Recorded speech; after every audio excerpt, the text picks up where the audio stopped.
It's a company that was completely and utterly ruled by Harvey, and Harvey was a dictator. He believed that he was going to be untouchable. Harvey Weinstein had an incredibly complex machine designed to maintain silence around this. Powerful legal teams in the country. He got very angry and said, I've investigated you, and you're not so clean, so be careful. I mean, look, he was a bully.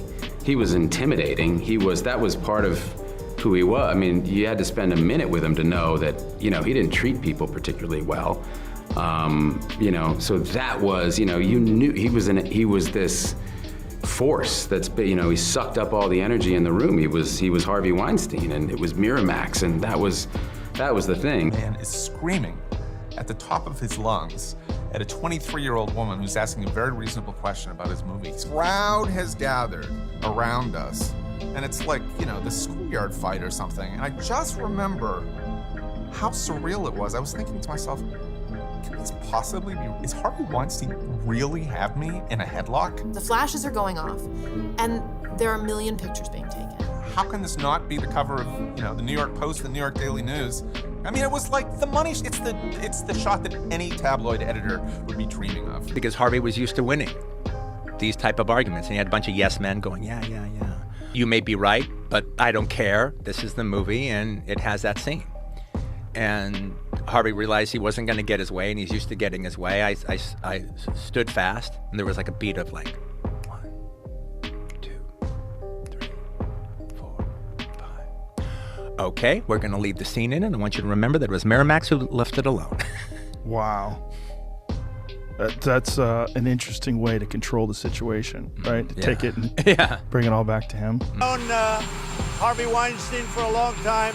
I'm not at all surprised to see it. Welcome to the Harvey Weinstein Files. This man has had an incredible influence, a powerhouse of a production team, the owner of a company, a man who's responsible for some very wonderful, incredible films made. And just one of my personal favorites is Good Will Hunting, which is very ironic considering the theme of that film, his involvement of it.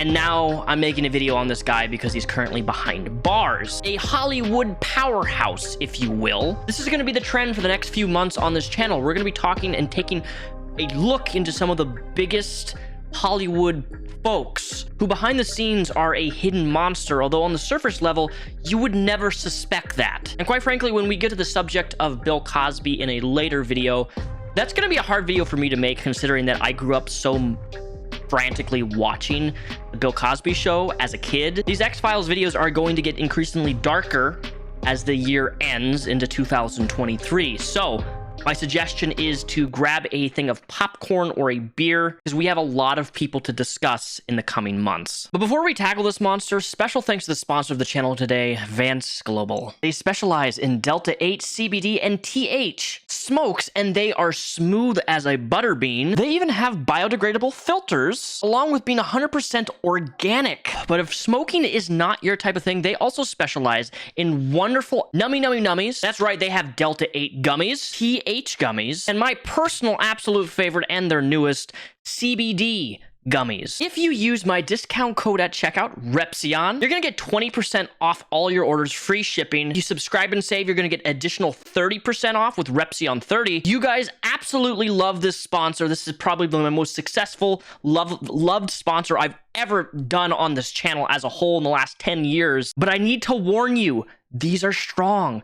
Slice it a small little chunk if you're a light user, cut it in half if you're a medium, and eat the whole thing, or maybe even pop 2 if you're a heavy user. You got arthritis, you got joint pain, these will help you. Support the channel, click the link, and use code Repzion at checkout. Harvey Weinstein was born March 19th, 1952, and co-founded with his brother an entertainment company known as Miramax. In the late 80s and early 90s, they would make some of the most successful, well-known films. Just a few would be The Crying Game, one of my personal favorites, Pulp Fiction, Heavenly Creatures, Flirting with Disaster, Shakespeare in Love. Several of these films even won some awards, which really moved up them into the successful bracket of producers and filmmakers. years. Now, what a lot of people don't know about Harvey Weinstein is that the actual allegations towards him started all the way back in the 1970s. But it wasn't until October of 2017 where Weinstein was dismissed from his own company and completely, utterly rejected, expelled out of the Academy of Motion Pictures because there was just so much stuff coming forward. And given how much gossip and rumor had been speculated, spread all throughout Hollywood, Harvey Weinstein built his own reputation on really being a bully, somebody who would intimidate, silence, and pay people off for his crimes against them. As of right now, over 80 women have come forward on Harvey Weinstein. We're going to go through some of those today, but before we even get into those testimonies and his behavior and things that he would do, which we have video documentation of from one very brave individual, is that we're going to watch a relatively short interview on Harvey Weinstein where he was asked some questions. And when I watched this interview initially, I was really taken back at how charismatic, especially at the part where he talks about his wife starting a school in India for children's education. And like, when I heard that, my heart just like opened up. You know, he's reaffirming his wife. He's complimenting his wife. All the while, as charismatic as he is, as likable as he looks in this interview, he's a terrible person. The Imitation Game, you know, the King's Speech, the Stuttering King, you know, the Lion. To me, I'm still the underdog. I felt that way when I was young, and sometimes I still feel that way. When they first came into my office, and there was one scene that just seemed so out of left field. You know, it was a scene where there was a relationship between the two professors, and I said, that was a strange scene. And I said, I didn't quite understand it. They said, you're the only guy in any studio who actually must have read the thing because they wrote it to see whether somebody would bring it up or not. And I was the only one. So it was love at first sight. I don't think you do know when something's going to be a hit. And certainly when I read the script for Lion, that probably the furthest thing from my mind. I think it moved me emotionally. My wife, Georgina, you know, a lot of her clothing inspiration came from India. When we got married, she said, no gifts. You know, I'm going to build a school in India. And me, I have a lot of rich friends, so I was kind of hoping we were going to get gifts. I wanted, you know, that way I can measure them and, you know, say, God, you cheap, whatever. She built a school called the Rose School in India. So I read that script. It hit me so hard, this movie, that I had to make it. The only regret is that I didn't get the name back. Bob Iger, who's currently runs the place, was very much for us getting the name back. You know, the people who were above him at the time were very much against it. I think they thought they were going to recreate what we did. My mom always wanted it, you know, that, you know, her son's name a company after her, and they can't keep it, just to keep the name. It takes its toll on you, the work, and you wish you could be, you know, me in particular, love to be less temperamental. Each year I get less and less, but I started so high. You remember the chipping away at that mountain. It would be much better to take 2 seconds and just be conscientious and not just be so much in the moment that you have to do that. Well, there was a film I wanted to distribute, you know, that taught me not to be late for screenings. I went to see a movie called Nikita, and Luc Besson is a friend, and I was 15 minutes late for the screening. And if you miss the first 15 minutes of that movie, you don't understand that she was a psychopath who, you know, robbed people and killed people, and then they were reforming her. Luke thought, you know, well, Miramax, we would take the film, but I didn't get it. It was outrageous how stupid I was. I'm working my dream. It's hard to maintain, but, you know, I feel that we've done a lot of, you know, great things. And at the same time, it beats a lot of things. This is a truly fulfilling, you know, thing to do, and I'm very, very lucky. So I need to ask you guys, what do you think of that interview? At the time that was filmed, this man was really esteemed in Hollywood as being this major success man who pushed some very popular films and eventually sold his company Miramax to Disney. I would argue that Harvey Weinstein was critical in the spread of the hashtag #MeToo movement. You know, as silly as some hashtags may be, the Me Too movement isn't just about women, it's about men. It's about anybody who experiences injustice or SA, an abuse of power, and speaking up and not being silenced. And it is unfortunate that Harvey Weinstein was the type to silence everybody. One other question on this, because there's been a lot of talk about a culture of complicity, right? About people knowing things and not speaking up. And you said yesterday that you had heard rumors of actions. What did you know exactly? And I didn't know anything, yeah. but I know that when you talked about Harvey Weinstein in the business, for example, for decades, you knew that he was highly intrusive in the process of making films. Mm-hmm. You know, his nickname was Harvey Scissorhands, and he was very intrusive in the path of the directors who worked for him. Number two, you knew that he was a very intense guy and very bullying guy and was shouting and screaming at people and exhorting them when he didn't get his way. And last but not least, you heard the rumor that he raped Rose McGowan. You heard that over and over. We've heard that for decades. And nothing was done. And nobody said anything, though. Well, but what happened was that Rose McGowan took a payment of $100,000 and settled her case with him. And it was for Rose McGowan to prosecute that case. Mm-hmm. I mean, I don't think you and I are working at a job and we vet everybody we work for in terms of not just sexual crimes, racism. Do I sit there and say to myself, I want to have a forensic psychiatrist come and examine the entire board of Warner Brothers, and I will never take another paycheck again from Warner Brothers until everybody on that board of directors that runs that company has been vetted, that they're not racist, sexist, homophobic, you name it. I need to have a report on that. Mm-hmm. And you could do the same thing. You could sit there and say, I'm never going to work for public television again until the board of directors that determines who pays yours. You get the idea. Of course. And the point is where do you draw that line? Meaning we all go to work and assume we give people the benefit of the doubt. And where this thing with Harvey Weinstein and Rose McGowan came along was I had no idea until now that she'd settled the case. And many people have asked the question. The New York Times, in fact, printed an article about this. This was online, and I found this very compelling.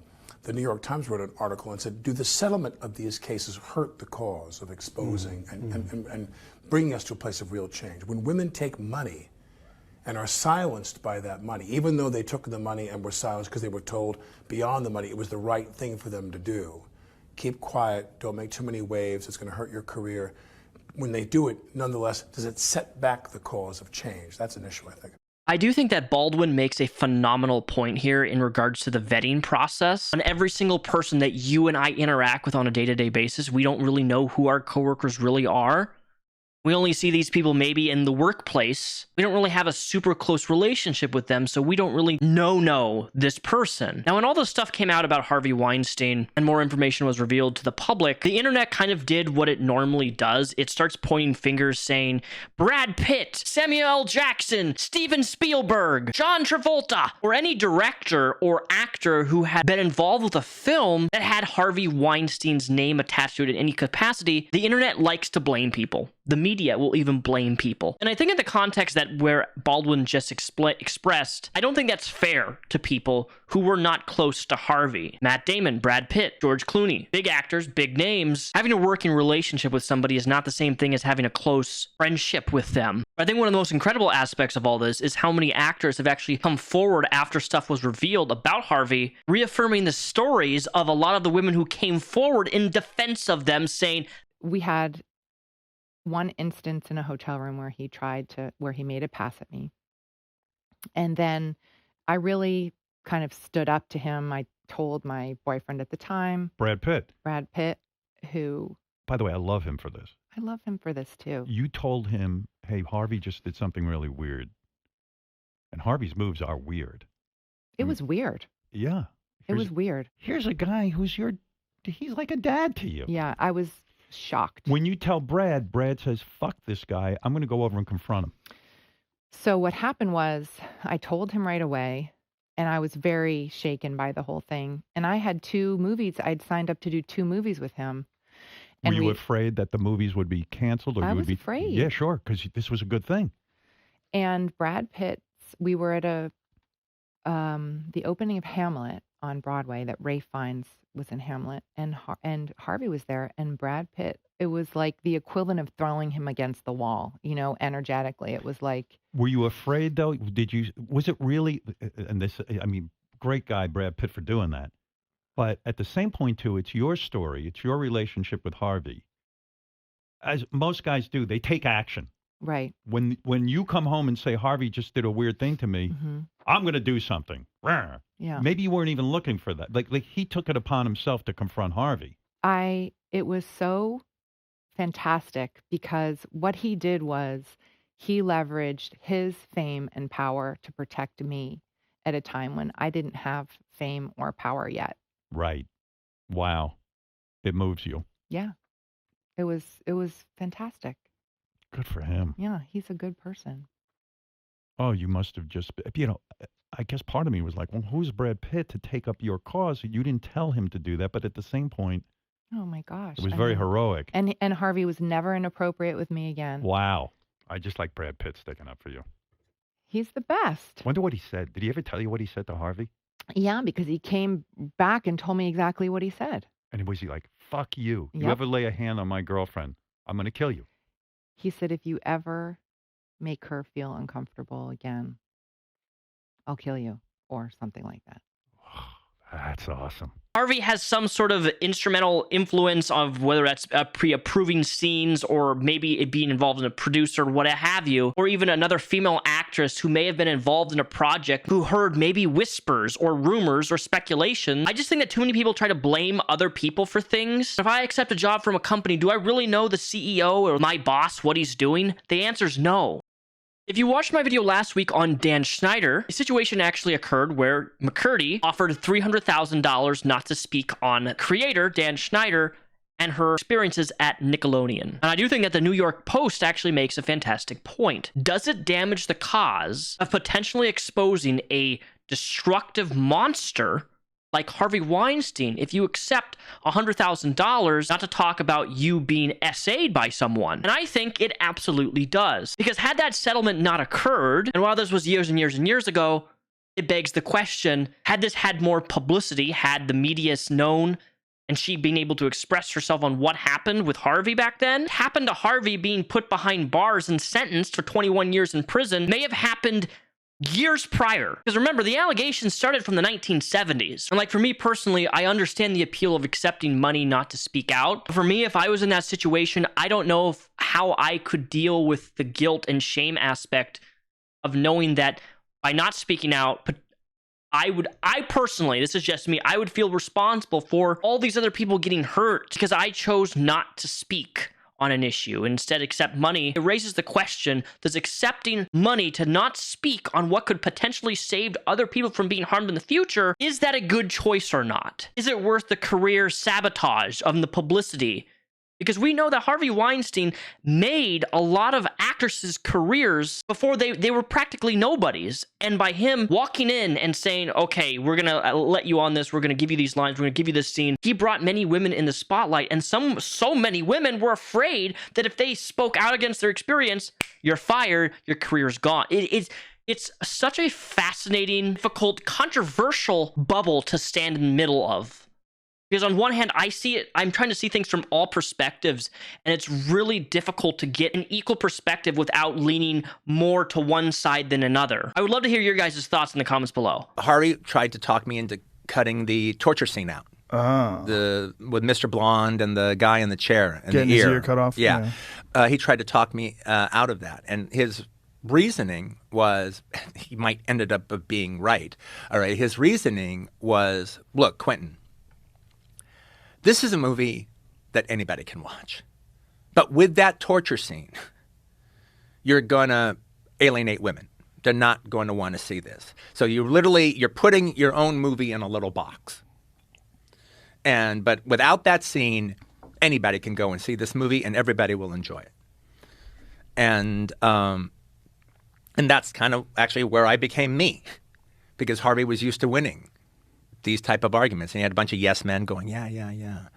But because I had actually been on the film festival circuit for an entire year, one, I saw that he was right, because people were always walking out during that scene. Sometimes it would be 5, sometimes it would be 35. All right, they were always walking out, because also it's a film festival. You don't exactly know what you're seeing. You read it in the catalog. It sounds interesting. It's not like it's not like you're being set up the way you are when a movie opens theatrically. Right. But I did know that, that was the moment of truth for most people, that scene. But now I think it's the best scene in the fucking movie. So, and I had spent a year watching it, so I wasn't buffaloed. And I go, well, it's that movie. It's what the movie is. And you may be right, but I don't care. This is the movie, and it has that scene.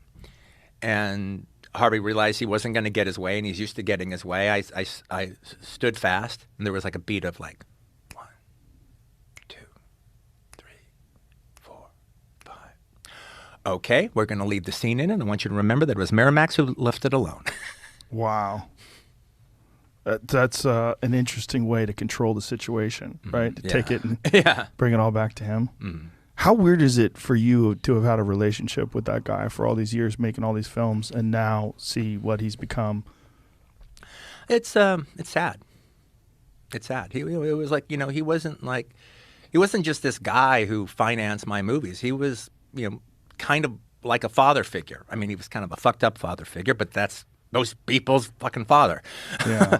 He was a fucked up father figure, but he was like, he was involved in, my professional life for like a long, long time. So it's like, I think it's sad. Oh, it's definitely sad. It's surreal though, too, right? Yeah. Because we've never seen, other than Bill Cosby, we've never seen like a fall like this before. It's so strange. Yeah, well, one of the things is funny. Like I did an interview with the two women that cracked the case on the New York Times. I did a talk with them during that time. I don't really talk about it that much afterwards because I go, well, I did it with them and that's enough. But one of the things I ended up like saying is, well, I wish I had done more during the time. And a lot of people like read a lot of what that could possibly mean. Right. Well, actually, what it means is I wish I had talked to the guy.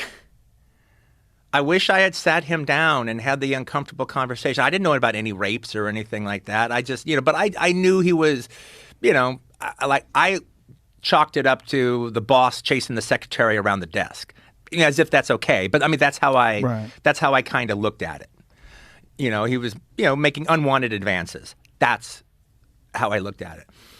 But I wish I had talked to him. I wish I had sat him down and go, Harvey, you can't do this. You're going to fuck up everything. Do you think that no one talked to him and maybe that was how he got so completely out of control? Yeah, maybe his brother Bob. Maybe, but I don't think anybody talked to him about it. And the thing about it is everybody who was in his orbit knew about it. There's nobody who said they didn't know that didn't know. If you were in his orbit, and that includes all the big actors who he palled around with, like they all knew. They didn't know they didn't know anything about rapes, but they had heard. Yeah. They had heard things. They had heard about him just, putting the bite on somebody in a limo or something. The story of the rich, powerful producer and the actress who wants to be in films is a story that's as old as film itself. Yeah. I mean, it's just one of those stories that goes on. I mean, it was almost like, I don't really have a history in film, but from what it's been explained to me, that's always what it's been like. Yeah, I know. They gave me a tour of Shaw Brothers Studios, and I'm taking a tour of Shaw Brothers Studios, and they take me into the screening room, and then like, okay, see that chair in the back there, that was reserved for the owner of the studio, Run Shaw. That's where he sat, and in the back room is a little bed. And that's reserved for where Run Shaw took the starlets. Really? Yeah.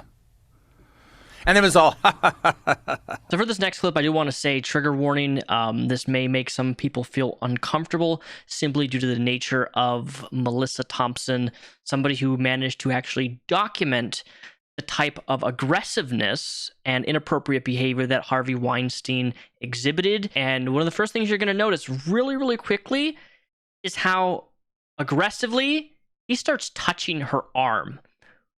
It's the weirdest thing to see on camera because this is just not a normal thing that most normal people do, especially when you meet somebody for the first time. And like, I understand the hug thing, and then you see his hand going like on her ass cheek. It's just like, holy shit, dude. The fact that this was even documented the way that it was is just incredible to me. So kudos to Melissa for doing this, because this just offers a small snapshot. It's one thing to put people's actors and directors, testimonies, oh, this guy was this way, but to actually see him exhibiting the behavior that people describe him doing. And the 28-year-old is in the Weinstein Company offices in New York City. She's here to pitch her tech startup company's new video platform, and as part of the demo, she's recording the meeting. All right, hello, Melissa Thompson. All right, don't interrupt. Don't interrupt. All right, hello, Melissa Thompson. Hello, Harvey Weinstein. How are you? Happy New Year. That's nice. Nice to do that. Not bad. How's your day? How's your day? I was thinking, okay, he's hugging me. What do I do now? I was sensing I have to be a little bit more vigilant of this situation than I originally thought. So how's it flirt with you? Well, a little bit. A little bit, not much, A little right? Okay, then all right, then I won't. So what do you want? No, it's okay. So I have have your hands in so many things, and you do so many things. So I have a lot to tell you. Every time that he towed the line of being inappropriate enough where I may have said something, he could sense it, and he pulled back, and he changed the dynamic again. Let's say I wanted to show a trailer. You mean of Yeah. my movie? You know what I mean? Like Okay. I have the Marilyn Monroe movie. So let's talk about Marilyn Monroe movie. People who would be interested in that movie. Who would be interested in that movie? Just tell me what I can do like that. It's fun to do this. Okay, But so I'm actually seriously having a conversation. good. We can do both. Okay. Then as long Okay, as we so do would it be what's the target demographic? it. Women. Okay, Yeah, so whatever. we're gonna buy space. We're gonna buy ad space on Vogue.com. Do you think you might have encouraged him? I don't think I purposely encouraged him. At first, I tried to, volley a bit with him. If he would make a comment, I would try to catch it and return it in a way that felt it's a little safer than the way he threw it at me. We can have like to win 2 VIP passes to the premiere in New York, and they have to like it. So now you're generating all these likes on your Facebook page. Wow. Okay. You know, I'm going to use your service. Good. On Marilyn Monroe. Good. And then, you can sign me up. Tell your boss. Pulling a trigger on using this platform to then he would put his hand up under the table, up my dress. I was trying to save face a bit. At first I was trying to kind of manage the situation. There was a combination of confidence and naivety. Data's so hot, right? What's that? Data's so hot. It is hot. Right. You got a little bit hot. It's okay. Can I take some? A little bit. Right. A little high. It's a little high. That's a little high. So another thing I was thinking is, Sarah. I don't know how much you were involved, but the Sarah Jessica Parker movie with Skyrocket. Were you using Skyrocket? Some kind of app thing. I don't know. Never mind. It's like a buy the look where they wanted to in the trailer. They wanted people to be able to buy her clothing, so they partnered with Outlook and whatever Blue Fly. It's not me. Okay, whatever. I can do that too. I worked on Wall Street before I went to business school, and I worked in an environment that was heavily male-dominated. I thought I could handle it. I had never met anyone that I couldn't handle until Harvey Weinstein. You want some water? When you go to the kitchen, you adjust the angle of the computer. I did. Why? I knew that I was losing the ability to control the situation and keep it professional, so I had entered that fight or flight mode, and I was scared of him. What are you doing afterwards? Later. I'm gonna go edit a movie. What was I've got to go edit a movie, but I'll meet you somewhere. I'll meet you for a drink. What time? It's 3:34. I'll meet you at 5:30 at Tribeca Grand. Okay. Were you under the impression that that meeting was to close the deal, potentially? Yes. So it wasn't at 10 p.m. It wasn't an invitation to come to his hotel room. It was an invitation to a hotel lobby that was within blocks of the office. And so that to me felt much safer than being alone with him in his office.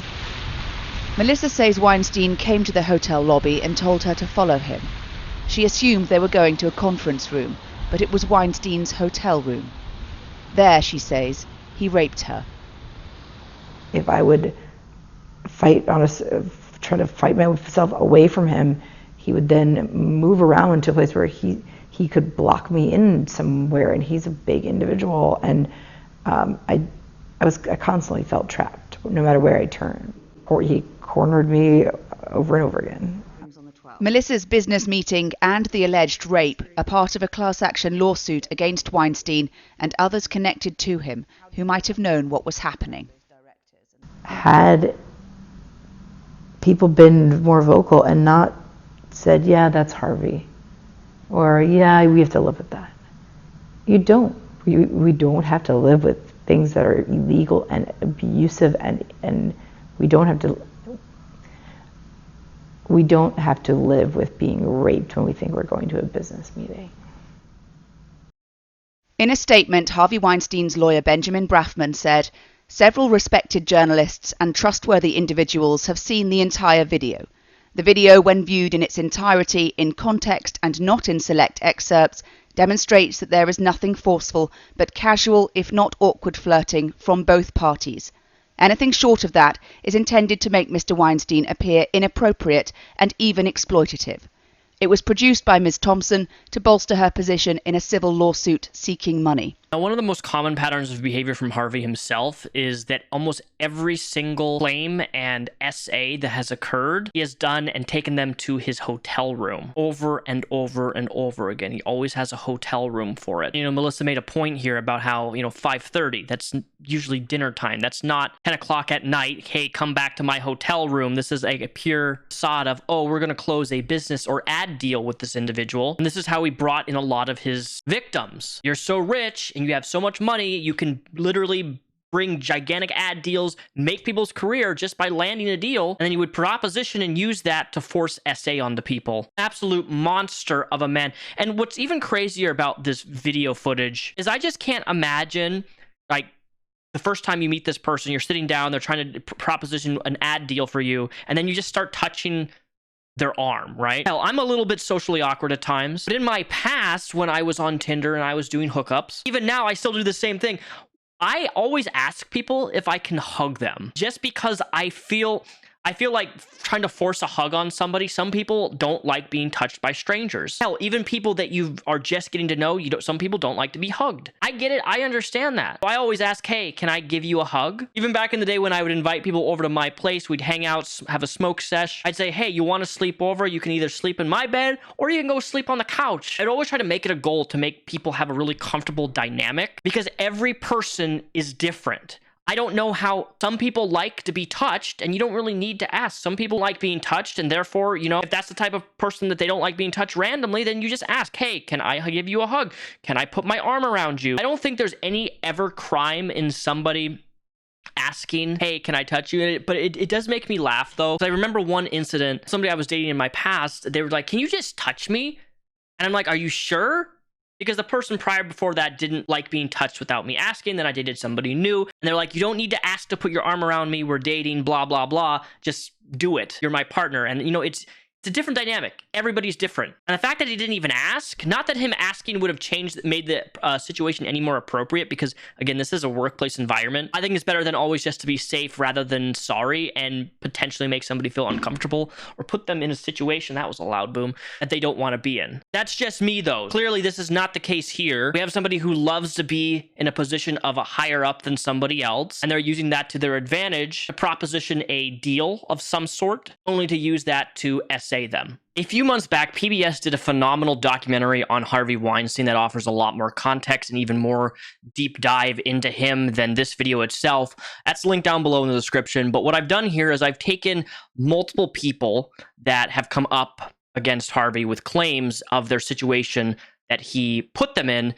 and I've compiled these clips together so it's one after another, just so it's easier and condensed. But one of the things that you'll notice straight off the bat is not just the pattern of behavior of taking people to hotels, but every single person he does the same thing with. He brings them into a room and then just drops his clothes for whatever reason. It is very strange. And it's consistent with not just these women that you're about to see here, but a lot of other people too. Some of these women got out, others didn't. He said that there was a role in Sarah Jessica Parker's new film, and then it very quickly shifted to asking me to give him a naked massage in the bed. I was like, I'm married. And he said, I said, you are too, right? And he said, yes, but we have an arrangement. And I was like, you know what, Harvey? About done with this conversation right now. So I left, I shut the door, and I burst into tears. I'm Seth MacFarlane, the host of the Oscars. Congratulations, you 5 ladies no longer have to pretend to be attracted to Harvey Weinstein. And then I was like, good, I'm glad he just did that. And because at that point, nobody was saying anything publicly. I feel like everybody kind of knew about Harvey, but nobody was saying anything publicly. Then he said, there's a screening this afternoon of one of our movies. You know, you should come. I'll have my car come pick you up. Once I got there, I realized it wasn't a special screening with cast and crew. It was just a movie. I wanted to leave. He sort of said, oh, I'll take you home. We ended up stopping at his house. And then I ended up going up, probably against my better judgment. And he went into the other room, and he came back with a robe on. And the robe was just like an open robe. I didn't even look to see, you know, I was just so stunned. There was no suave moves or anything. Like, there was just a really weird, awkward, will you give me a massage? I had to say just no, and I'm not comfortable. He left the room and he came back and he was just fully naked. I thought, he's coming after me. I told him that I was furious. I said, you know, I can't believe you're doing this to me. I mean, I was able to finally get a way out. He was standing there and he had a hand towel around his waist. I handed him the folder and he dropped the hand towel. And all the while, he's asking me questions about checks. And he, at some point, sat down on the bed and he plopped the folder on his lap. And then he started saying, what about this one? And he's pointing. And I'm not going to look down. So I say, which one is that, Harvey? Then he said, I have a crick in my shoulder. He said, could you give me a massage? Could you rub it out for me? And at that point, I looked at him and I said, Harvey, I don't think that's in my job description. And that's when he lured me in there to give him a massage. And I agreed, being a 23-year-old, naive, trusting young woman. He said, I'm going to the lavatory. And I said, okay. And then he came out, and he was naked with a towel. And it was a little shocking. And I just said, I'm sorry, this isn't what I signed on for. And I left the room immediately. We were taken into the Majestic Hotel to have dinner. And that was where I was sat next to Harvey. My friends were never coming. That was a blatant lie. So we get to the hotel room, and I remember sobering up. And then Harvey walked back in, and he was naked. So he's negotiating a massage. I want a massage, come on, give me a massage, give me a massage. Just, you know, let me give you a massage, blah, blah, blah. And he's rapid fire, and he takes control of the situation. I very unwillingly let him maneuver me into his bedroom and sat on the bed, and he started to massage my shoulders. And within seconds, I knew that was just not going to fly. There was no way this was happening. And I got up and I bolted into the bathroom. And he chased me. But I remember locking the door and him being on the other side of it and banging. I screamed at him, put your clothes on, you naughty boy. And I meant it. And it worked. I came out of the bathroom and he was apologizing. And he started to cry. And he said something that I have never forgotten, and I never will for the rest of my days. In between his tears, you don't like me because I'm fat. I really felt sorry for him in that moment. At that point, I had no idea, obviously, how dangerous he really was. What gets him to that stage? You know, it's very... I don't know if that's manipulative. I don't know if that's him being genuinely having a mental breakdown because he is insecure about his weight or his size, or maybe he feels ugly. regardless, it doesn't matter if he does or doesn't, breaks down saying, you don't like me because I'm fat. There may be deeper, far greater issues internally that this man is fighting with his inner demons. And part of this reason he does this criminal behavior is due to the fact that he thinks that by forcing people to interact with him and see him in this way, that somehow, some way, maybe he can be liked and accepted, which at the end of the day is just sick and twisted, that you can use their lack of confidence and insecurity of yourself to hurt other people and put them in a situation that makes them feel that uncomfortable and commit crimes against them. Was this breakdown of him sobbing, was it genuine? Was it real? I don't know. Chronic narcissists like Harvey Weinstein sometimes can change their mannerisms on a heartbeat just like that in order to further gain trust or vulnerability with that person that they're trying to hurt by making them feel bad for him. And clearly she even felt bad for him despite what he was trying to do. That just goes to show the manipulation tactic and power that this guy had. I wish I could figure out if that breakdown was real or genuine versus him using that to try to make her stay. I don't know. But this next clip that you're about to see is where things really kind of just fired off. The story that she told is that shortly after she came in, Harvey Weinstein inquired about whether her breasts were real or not. He groped her breasts, he reached up her skirt, and he tried to kiss her. It degenerates from her coming up there to discuss her career to her fighting this guy off in his office. I'm telling you right now. What do we have to do here? Nothing. I'm going to take a shower. You sit there and have a drink. I'm sorry, I cannot. No, yesterday was a kind of aggressive for me. I need to know a person to be won't touched. do a thing. I don't want Do a thing, please. I swear I won't. Just sit with me. I'm feeling very uncomfortable right Please now. come in now. When the guy comes with my Why jacket, you can yesterday go. you touched my breast? Oh, please, I'm sorry. Just come on. I'm used to that. Are you used to that? Yes, come in. No, but I'm not used to that. I won't do it again.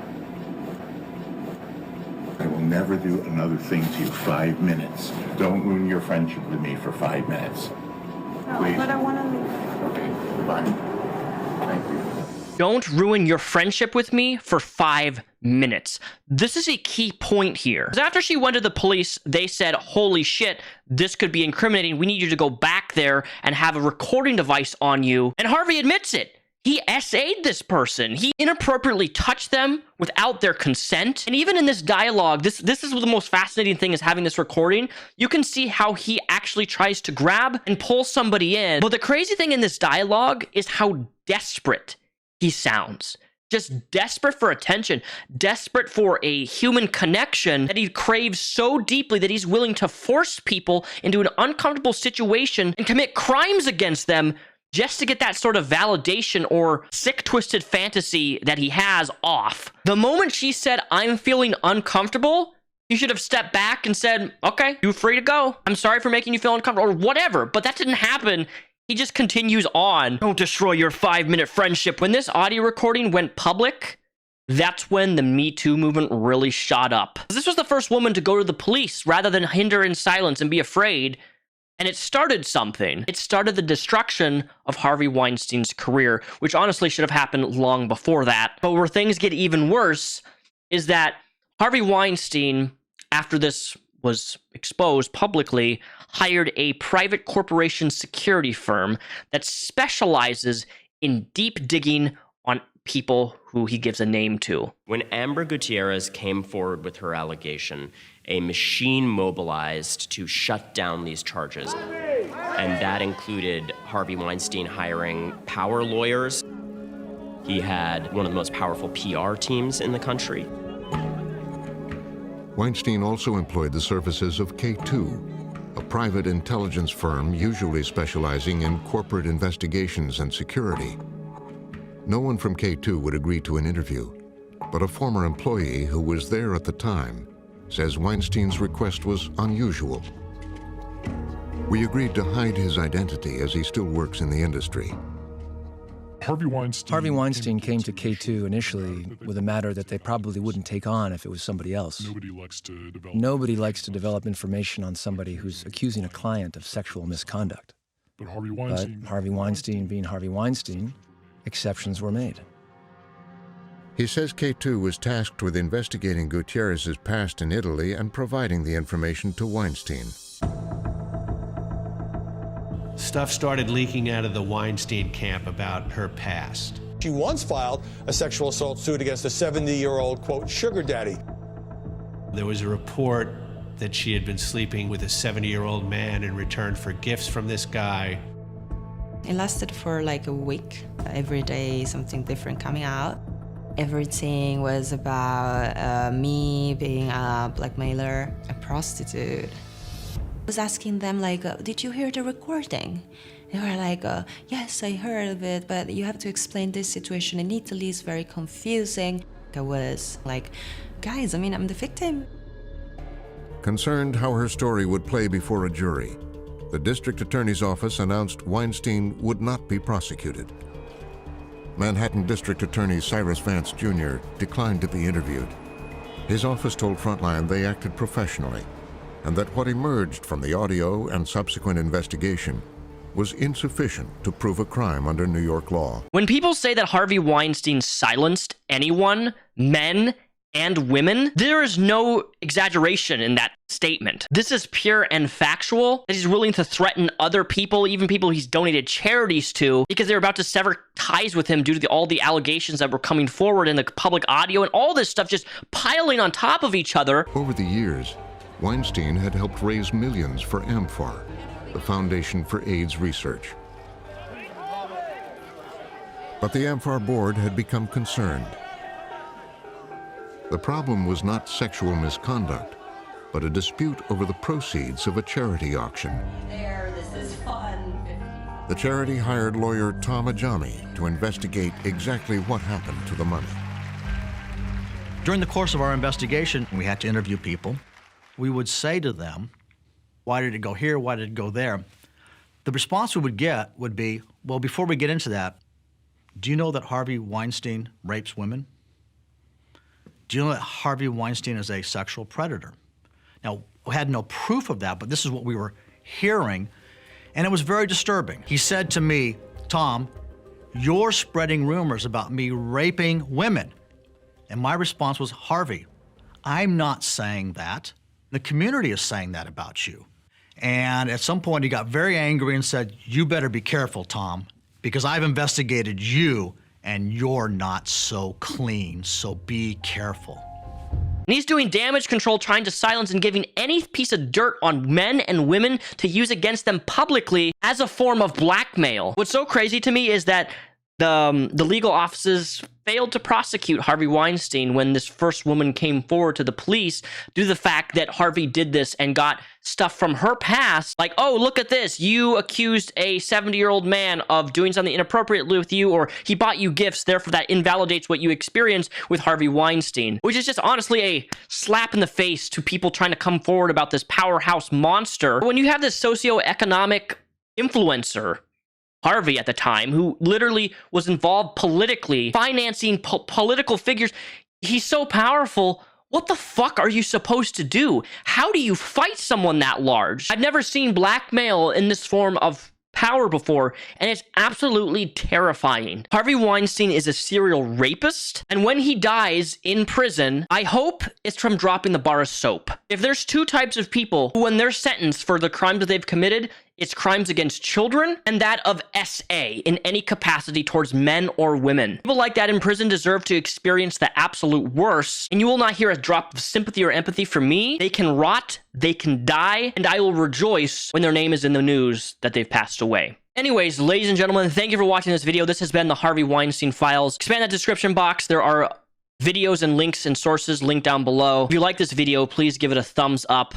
Also, hit the subscription button because over 40% of you are not subscribed, but you're watching my videos. And if you really like to help me, please go over to my gaming channel where I actually stream 2 to 3 times a week called Repzion Games. I post short-form content, do live call-ins, play video games, and just have fun. To be the second or third link down below in the description. My Discord's linked down below. All my socials are there. Click it, follow them, and I'll see you guys next time for another video. Have an absolute good, fantastic, wonderful weekend.